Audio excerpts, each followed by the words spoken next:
안녕하십니까. 좋은 아침 백근곤입니다.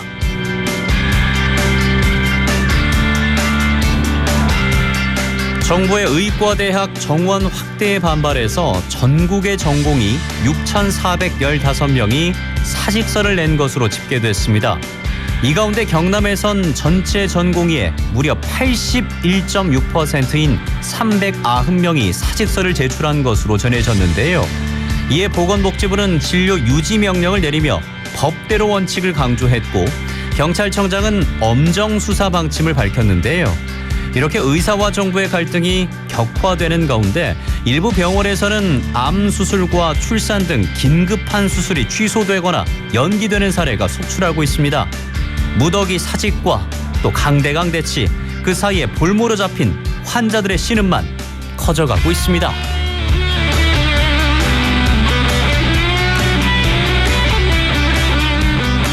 자, 이에 시민사회에서는 움직임이 일고 있는데요. 경제정의실천 시민연합은 전공의들을 공정거래위원회에 고발하겠다고 밝혔고요. 보건의료노조는 국민 촛불행동 등을 추진하고 있습니다. 오늘 첫 번째 인터뷰에서 보건의료노조와 국민 촛불행동 얘기 나눠보겠습니다. 자, 이어지는 인터뷰에서는 잠시 복잡한 얘기 접어두고요. 책 얘기 나눠볼 건데요. 좋은 책방 박현주 북칼럼니스트 준비하고 있습니다. 현재 시각이 8시 31분 47초 지나고 있습니다. 빗길에 오늘 도로 보니까 지금 꽉 막혀 있습니다. 경남 교통 상황 어떤지 알아보죠. 이영지 리포터 나와주세요. 네, 오늘 정체 구간이 많습니다. 출근길에 사고가 많은 만큼 오늘은 소요 시간 조금 더 길게 예상하시고 안전운전하시기 바랍니다. 현재 남해 본선 부산 방향으로 사천 휴게소 부근 1차로와 2차로에 걸쳐 승용차 단독 사고가 나서 처리 중이고요. 뒤로 1km 정체되고 있습니다.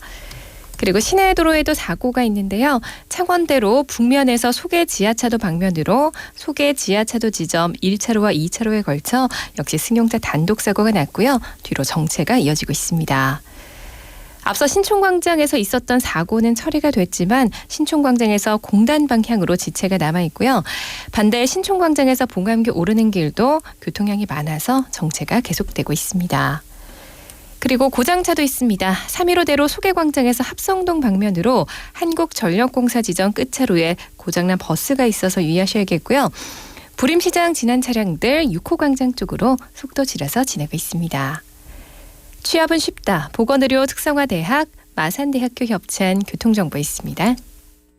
4863번님께서 좋은 아침 청취자분들 안전한 하루 보내세요 하셨고요. 9551번님께서 비 오고 쌀쌀한 아침인데요. 빗길 안전운전 하십시오라고 또 문자를 남겨주셨습니다.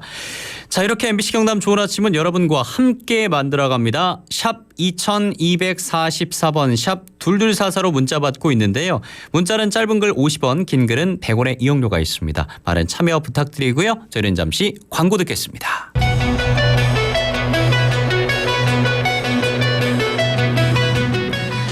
정부가 의대 정원을 2,000명 늘리기로 하자 의사들의 반발이 거세지고 있습니다.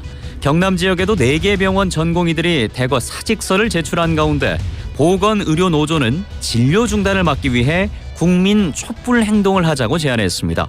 보건의료노조 울산 경남 지역본부 박윤석 조직국장 연결하겠습니다. 국장님 안녕하십니까? 네, 안녕하세요. 예, 자, 의사들이 집단 행동에 들어갔습니다. 이제 의료 공백이 현실화되고 있는데요.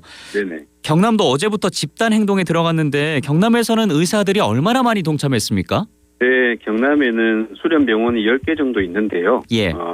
그중에 큰 데가 이제 4군데 정도 있는데 파견 의사, 인턴 레지던트 포함해서 총 478명 정도의 수련의가 있고요. 예. 그중에서 이제 대부분의 인원들이 이제 경상국립대 진주와 창원, 양산 부산대병원, 삼성 창원병원의 약 90%의 인원을 보유하고 있는데요. 이 중에 한 400명 정도인 82% 정도가 현재 사직서를 낸 것으로 확인이 되고 있습니다. 예, 상당한 수준인데요. 네네, 맞습니다. 수도권 같은 경우에 세브란스 병원 응급실은 환자 접수를 거부하고 있다고 알려졌습니다. 전국 대형 병원에서도 오래전에 예약했던 암 수술이 무기한 연기되는 상황인데 네네. 이렇게 되면 우리 지역에서도 환자 피해는 커질 수밖에 없어 보이거든요. 네, 뭐 그 환자 피해는 당연하게 뒤따를 수밖에 없을 것으로 보고 있습니다. 예. 19일 세브란스 병원 600명 전공의들이 병원을 떠난 것을 출발로 해서 20일은 전국 100여 개 수련 병원에서 6,000명이 넘는 전공의들이 병원을 떠난 것으로 파악이 되고 있거든요. 예. 이게 이제 전공의들의 약 50%가 넘는 인원이고, 이분들이 이제 응급실 진료라든지 수술 등의 이제 주요 업무들을 하고 있는데, 병원 현장을 떠나면서 응급실 축소 운영이라든지 대기 중이던 중증 환자들의 수술도 연기되거나 취소되는 비율이 50%를 넘어가는 것도 있을 정도로 예. 지금 피해가 좀 더 커지고 있습니다. 중증 환자들 같은 경우는 그 시기를 놓치게 되면은 좀 회복하기 어려운 상황에 처할 수도 있잖아요. 중증 환자분들 같은 경우에는 사실은 하루가 예. 한 달 같고 1년 같은 이런 심정으로 지낼 수밖에 없는데, 그것도 오랫동안 기다려서 잡혔던 수술이 진료 중단으로 연기되거나 취소되면서 상당히 안타까운 상황이 발생하고 있는 것 같습니다. 예, 그래서 이제 환자들의 목숨을 볼모로 의사들이 투쟁을 하고 있다, 이런 비판도 현재 나오고 있습니다. 네네. 자, 그리고 추가적으로 현장에서는 전공의들이 사직서를 제출하면서 의사들이 하던 업무를 간호사에게 떠맡기는 일도 발생하고 있다, 이런 말도 나옵니다. 예, 의대 정원을 확대해야 된다고 했던 주요 이유 중에 하나가 사실은 이제 의사들이 해야 되는 수술, 처치, 처방 등의 업무를 간호사나 간호조무사, 의료기사 등 이 비의사분들이 했던 불법 의료가 매우 심각했거든요. 예. 그런데 이제 지금 같은 경우에는 의사들이 환자를 두고 병원을 떠나서 어쩔 수 없이 일부 의사 업무를 할 수밖에 없는데, 또 그걸 하면은 불법이 되는 이런 좀 아이러니한 상황이 발생을 하고 있는 것이고, 예. 그래서 이제 저희 보건의료 노조는 의사 진료 중단으로 인한 의료 공백을 불법 의료 행위로 대체하는 것은 또 다른 문제를 낳을 수도 있고, 환자 안전을 포함해서 그 후과도 클 수 있기 때문에 올바른 대처 방안은 아니다, 이런 입장을 좀 전달을 하고 있습니다. 예. 그 보건의료노조는 이렇다 보니까 대국민 호소문을 발표하고, 의사 집단 진료 중단은 국민 생명을 내팽개치는 비윤리적 행위다라고 지적하면서 국민들이 나서서 진료를 정상화해야 한다라고 주장을 했는데, 이 호소문에는 어떤 내용들이 좀 담겨 있습니까? 의사 부족으로 발생하는 응급실 뺑뺑이, 원정 진료, 그리고 대리 수술, 대리 시술 같은 불법 의료, 그리고 의사를 만나기 위해서 긴 대기 시간을 가져야 되는데도 불구하고 또 짧은 진료를 할 수밖에 없는 이런 상황이 반복되고 있다는 이런 것들. 그리고 이제 전공의들 같은 경우에도 80시간, 주 80시간 업무라든지 36시간 연속 근무 등의 장시간 과로 근무를 많이 하고 있는데, 이런 문제를 해결하기 위해서도 의대 정원 확대가 필요하다, 이런 말씀을 좀 드렸고요. 의사 윤리 강령에 보면은 의사는 사람의 생명과 존엄성을 보호하고 존중한다, 이런 내용들이 있는데, 이런 의사들의 윤리 강령을 의사들이 실천해 줄 것을 좀 촉구를 했고요. 제일 중요한 것은 의사들의 집단 반발에 또다시 의대 정원 확대가 무산되면 이거는 국가적으로 되돌릴 수 없는 문제가 되기 때문에 국민들이 나서서 의대 정원 확대가 무산되는 것을 막자, 이런 호소를 드렸습니다. 예, 이제 국민들이 어떻게 나설 것인가, 사실 이 국민들 개개인은 어떻게 할 줄 몰라서 그냥 일상생활을 할 수밖에 없고, 또 병원에 있는 분들은 피해를 볼 수밖에 없는데, 네네. 보건의료노조에서 국민 촛불 행동을 포함해서 구체적인 행동을 제안해 주셨습니다. 어떤 내용입니까? 네, 일단 국민이 나서서 의사들의 집단 진료 중단에 대해서 항의하고, 또 병원 현장을 지켜달라는 호소의 메시지를 내달라, 이렇게 좀 요청을 드렸고, 그리고 현장을 떠나지 않고 환자 곁을 지키는 의사들에게 감사와 격려의 메시지를 보내자. 그리고 시민사회와 국회 그리고 지자체에서도 정상 진료를 위해서 노력하고 의사들의 집단 행동을 중단해달라라는 이런 호소를 하자, 이렇게 요청을 드렸고요. 그런 각계의 호소와 노력에도 불구하고 의사단체 의사들이 진료 중단을 계속할 경우에는 국민이 직접 나서서 국민 촉구를 들고 요구를 하자, 촉구하자, 이렇게 제안을 한 것입니다. 자, 그런데 의사협회는 반대로 강경하게 나오고 있습니다. 단 한 네네. 명의 의사라도 이번 사태와 연관해서 면허와 관련한 불이익이 가해진다면 이는 의사에 대한 정면 도전이다라고 하면서 강대강 대치가 이어지고 있는데 이에 대해서는 어떻게 보십니까? 우리 사회와 국민은 그동안 의사들에게 충분한 사회적, 금전적 명예와 보상, 예우를 해줬다고 생각하고 있습니다. 건강과 생명을 지키는 숭고하고 훌륭한 일을 한다는 존경과 감사의 마음도 충분히 표해왔다고 생각을 하거든요. 그런데 이번 진료 중단 상황을 보면서 의사단체나 의사들이 국민을 어떻게 바라보고 있는지 그 시선을 좀 확인하고 있는 것 같거든요. 뭐 의사를 이기는 정부는 없다거나 의사가 없으면 환자가 없다. 이런 말이 지금 의사들이 국민을 바라보고 있는 상징 같은 말이 되었다고 보는데요. 예. 저는 그 의사단체와 의사들에게 의사도 국민을 이길 수는 없다. 그리고 국민이 없으면 의사도 없다는 것을 좀 알려줄 필요가 있지 않을까 이렇게 생각을 했습니다. 예. 보건의료노조는 뭐 의대 증원이 사회적 필수 과제임을 예전부터 분명히 해왔잖아요. 네네. 근데 이제 의대 증원이 국가적 과제인데 정작 그런 부분은 놓치고 뭐 강대강 대치라든지 지금 뭐 다른 부분만 좀 일각에서 부각이 되는 것 같아요. 그래서 근본적으로 왜 의대 증원이 꼭 필요하다고 보시는지 이 부분도 한번 짚어주시면 좋겠습니다. 네, 보건의료는 국방이나 치안에 버금갈 정도로 국민의 삶을 지키는 국가의 중요 임무라고 보고 있습니다. 그 국민의 생명을 다루는 일을 의사들이 하고 있는데요. 국책 연구기관인 보건사회연구원에서 의사 인력 추계를 해봤습니다. 그러니까 2025년에 5,000명, 2030년에는 1만 5,000명, 2035년에는 2만 7,000명의 의사가 부족하다고 하거든요. 그런데 우리나라 의대 정원은 27년 전에 비해서 450명이나 줄어서 20년 동안 그대로 동결되어 있거든요. 예. 그런 의사 부족이 심각해지고 또 그와 더불어서 인기과나 돈이 되는 과의 쏠림 현상, 그리고 수도권에 집중되는 수도권 집중 현상, 그리고 이제 생명과 관련된 필수과는 또 기피하는 현상, 이런 것들이 함께 나타나면서 지역 의료, 필수 의료, 공공의료가 붕괴되어 가고 있고, 그 틈바구니에서 시장 논리와 경영 논리로 사실 돈벌이 의료만 성행하고 있는 이런 상황은 모든 국가의 불행이고 국민의 불행이고 불평등이기 때문에 반드시 이것은 국가적으로 해결해야 될 시대적 과제다 이렇게 보고 있습니다. 예, 뭐 그런 의미에서 단순한 의대 증원에 머물 것이 아니라 더 나아가서 지역과 필수 의료를 어떻게 지켜낼 것인가 그런 세부 계획도 필요한 상황인데 네네. 정부든 의사든 이 부분에 대해서 어떻게 행동해야 한다고 보시는지 마지막으로 좀 답변 부탁드리겠습니다. 예, 의대 정원 확대가 의료 현실의 문제를 해결하는 맞는 키가 될 수는 없다고 봅니다. 그래서 의대 정원 확대와 더불어서 지역 의사제나 공공의대를 설립하고 필수 의료과의 정원을 일정 정도 할당하는 등의 이런 보완이 함께 필요하다고 생각을 하고요. 예.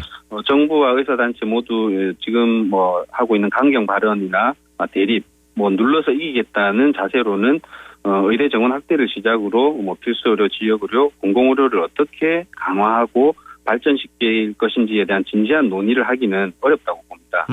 그래서 공론의 장을 만들고 그 공론장에 정부와 의사들 단체뿐만 아니라 국민과 시민사회 등 다양한 주체가 함께 참여해서 대화와 토론으로 우리 의료 제도가 어떻게 나아가야 되는지를 논의하는 그런 계기가 되었으면 좋겠습니다. 예, 말씀해 주신 대로 강대강 대치가 아니라 대화와 토론이 그 어느 때보다 필요한 것 같습니다.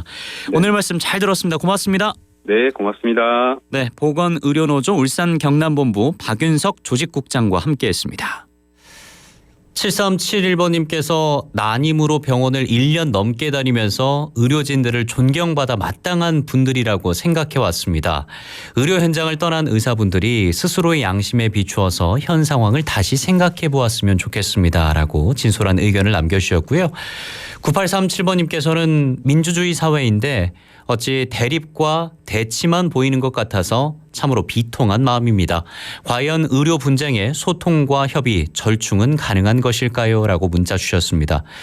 그러니까요, 요즘 뉴스를 보면은 뭐 의사를 이기는 정부는 없다, 뭐 정부가 강하게 눌러야 한다, 이런 강대강 대치가 이루어지고 있는데 결국 피해를 보는 건 환자들인 것 같습니다.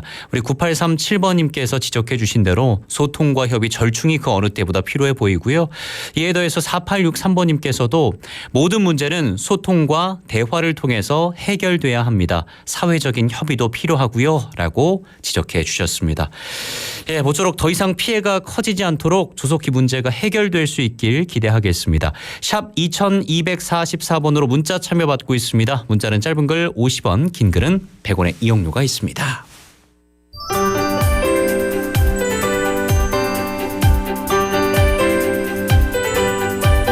MBC 경남 좋은 아침은 늘 여러분과 함께합니다.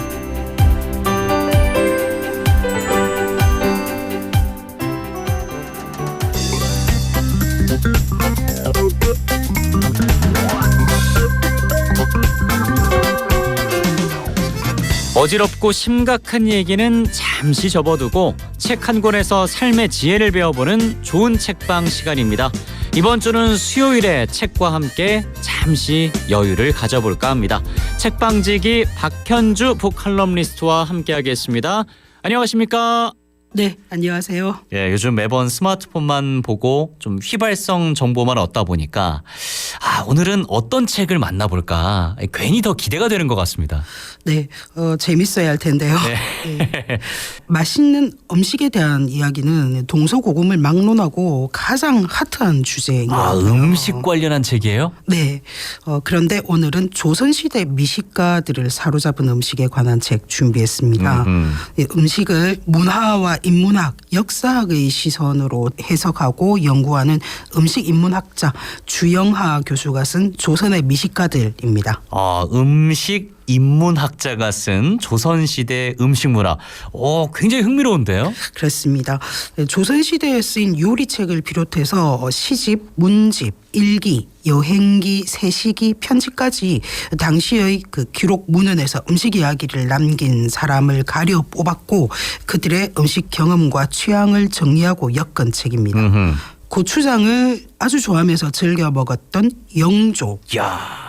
영조가요? 네, 정말 흥미롭죠. 네. 그리고 매운 것을 너무 좋아해서 고추장과 마늘을 듬뿍 올린 쌈을 즐겼던 선비 이옥. 예. 그리고 집안의 요리법을 기록해서 대대로 전했던 사대부 부인들까지 각 시대에 유행했던 음식과 식재료, 요리법 그리고 생생한 식후감까지 살필 수 있는 15명의 조선 미식가 이야기를 만나볼 수 있습니다. 조선시대 먹방이라고 해도 되겠죠? 예, 그 당시에도 고추장이 있었고 그러니까 쌈도 싸먹고 레시피도 있었다는 거잖아요. 그렇죠. 네. 야, 그 중에서도 그 영조가 고추장을 자주 먹었다는 스토리가 궁금한데요. 그럼 영조의 고추장 이야기부터 해볼게요. 예. 영조는 고추장을 언제부터 먹었을까 궁금하실 거예요. 1752년 음력 4월 10일자 승정원 일기 기록에서 그 실마리를 찾을 수가 있는데요.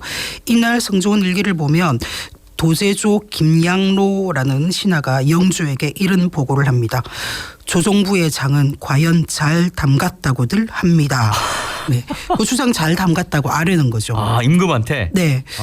영조는 대답하기를 고추장은 근래 들어서 담근 것이지 만약 옛날에도 있었다면 틀림없이 먹었을 것이다 라고 말했다라는 기록이 성정원 일기에 남아 있습니다. 야, 그러니까 이게 다른 것도 아니고 궁궐에서 고추장 담그는 일을 영조에게 보고할 정도였다라는 거잖아요. 그렇습니다. 처음 들어봐요. 네.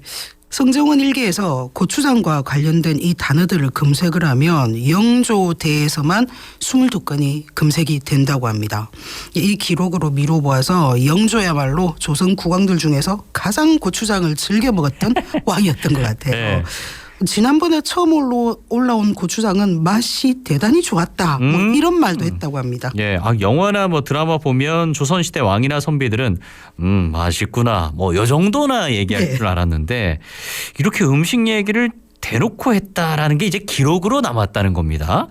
그러니까 그 당시에도 뭔가 사람 사는 건 다 비슷하구나라는 생각이 들어요. 맞습니다. 네, 맛있는 음식 제 입맛에 자기 입맛에 맞는 음식을 찾는 거는 사람이라면 누구나 가지고 있는 가장 기본적인 욕구가 아닐까 싶어요. 맞아요. 네, 조선시대 많은 지식인들도 음식에 대한 생각과 느낌을 글로 남겼습니다.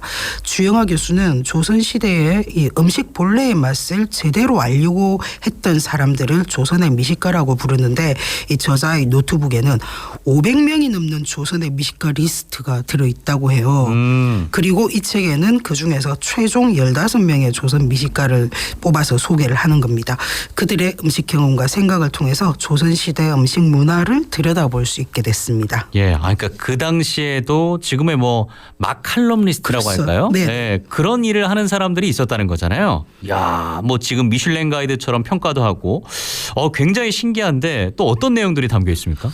네, 우리가 자주 접하는 음식 프로그램에서 식신로드 뭐 이런 말 한 번씩 듣는데요. 그렇죠. 네, 전국 방방곡곡 맛집을 찾아다니는 거죠. 조선 시대에도 식신로드라고 할 만큼 전국 각지의 음식을 고루 맛보았던 조선 선비가 있었습니다. 누구예요? 홍길동전을 남긴 허균입니다. 허균이요? 네. 와. 이 명문가의 자제였던 허균은 어릴 적부터 입맛이 남달랐습니다. 맛있는 거 많이 먹고 미각을 아주 발달시켰나 봐요. 네, 음식에 대한 일가견이 있었다고 하는데 허균이 남긴 저서 도문대작이라는 책은 1611년에 나온 책이거든요. 우리나라 팔도의 명품 토산물과 별미 음식을 소개한 책입니다. 이 도문대작의 뜻을 풀어보면 푸주간 앞에서 크게 입맛을 다시다. 네, 고기 생각하면서. 그러니까 네. 책 제목에 아예 입맛을 다신다는 의미가 포함되어 있다는 거네요. 그렇죠. 네. 이 책에 언급된 지역은 동해, 남해, 서해를 비롯해서 정말 조선 팔도에서 빠지는 곳이 없을 정도라고 해요. 뭐 요즘으로 치면 전국 맛집 뭐 이 정도쯤 되겠죠. 그러네요. 이 허균이 다녀간 곳은 좀 믿고 가도 되는 곳. 맞습니다. 네, 허균은 나란 여러 곳에서 근무를 하고 또 이런저런 일들로 귀향까지 다니면서 네, 정말 전국 팔도의 음식을 맛본 거죠. 어떤 유배지는 저곳은 음식 맛이 별로다. 나 저곳 말고 다른 곳으로 보내줘. 뭐 이런 불평을 하고 또 어떤 유배지에 가서는 와서 보니 정말 음식이 맛이 없다. 이렇게 불평도 했다고 해요. 네. 음식 맛이 좋은 고장으로 네, 유배지 옮겨주세요. 네, 불평하고 상소도 올리고 그랬대요. 그래요. 그걸 상소까지 올렸다고요? 네. 그럼 그때도 왠지 허균이 인정한 곳이다 하면 입소문을 타고 맛집에는 좀 줄도 서고 웨이팅도 하고 하지 않았을까. 네, 이런 추측도 되겠는데 이 책 자체가 좀 조선시대 식신로드 어떤 음식 품평회 뭐 이런 것들이라고 볼 수가 있겠습니다. 그렇습니다. 뭐 요즘 매운맛 특히 인기가 굉장히 많잖아요. 그렇죠. 네, 맵부심이라고 해서 뭐 외국 유튜버들도 한국 뭐 매운맛에 많이 도전을 한다고 하는데 조선 시대에도 매운맛 마니아가 있었습니다. 선비 이옥입니다. 선비들은 뭔지 좀 점잖게 네. 좀 맹숭맹숭한 것만 먹었을 것 같은데 매운 거 좋아했나 보네요. 그렇습니다. 네. 아주 자유분방한 문체로 글을 쓴다는 이유로 정조의 문체 반정에 걸려서 과거 응시 자격을 금지당했을 때 뭐 알겠습니다. 저는 과거에 응시하지 않겠습니다. 네, 이렇게 그 정조에게 맞섰던 선비였죠.